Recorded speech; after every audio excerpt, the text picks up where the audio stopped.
Hello, I am Sunayan Sharma, a former member of the Indian Forest Service, a nature writer and photographer.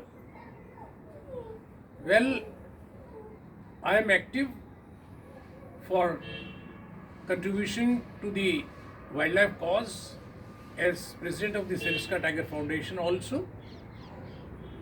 Friends, in my last video, I talked about the administrative structure of the forest department vested with the responsibility of protecting the forest and enhancement in their wealth. Well, since long, the vast open forests loaded with the precious wildlife assets which are mobile have been a challenge for the foresters. But in the recent past, the things have become more complicated.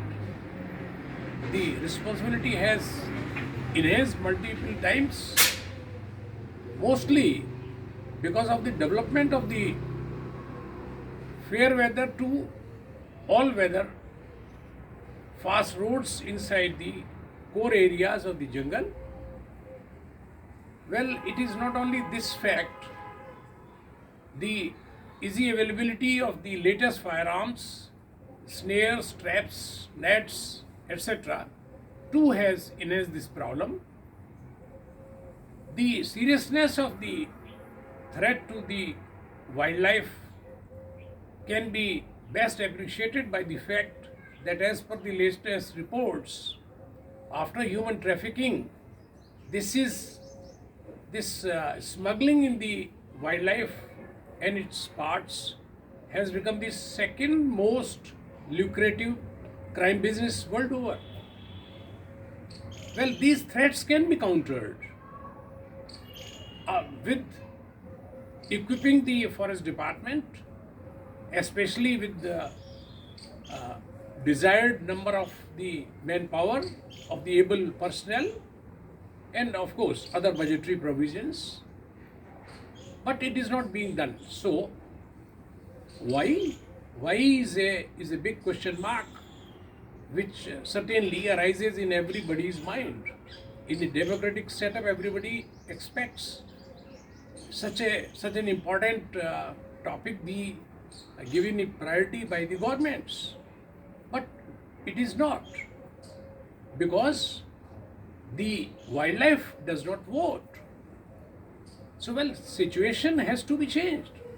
The apathy of the government has can be seen. I mean, the reflections of this apathy can be seen better in the field, where our protection forces, the frontline guys, they are working in such hard conditions.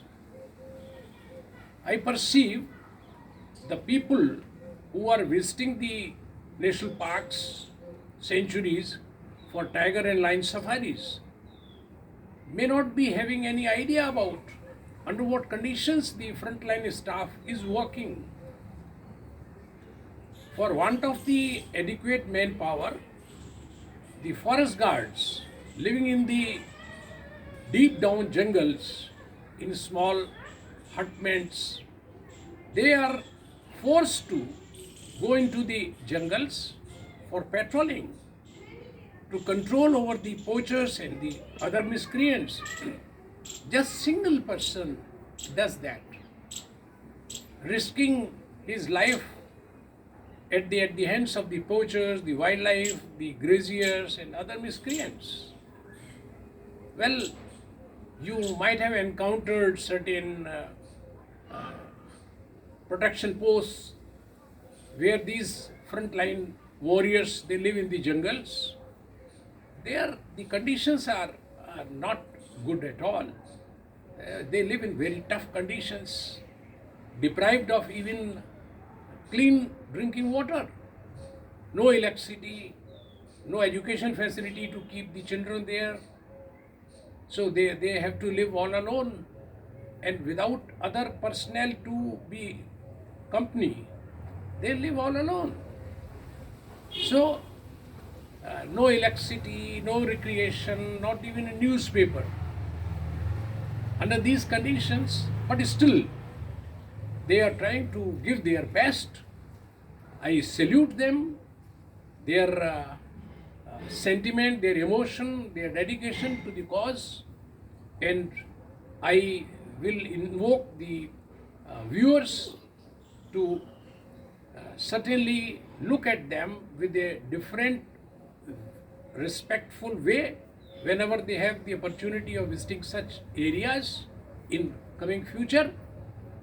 Well, they are the guys upon whom our work of protection is totally dependent. Well, in my next video, continuing with this knowledge sharing about the forest and management, I will like to touch few more points pertaining to this scientific management. Thank you.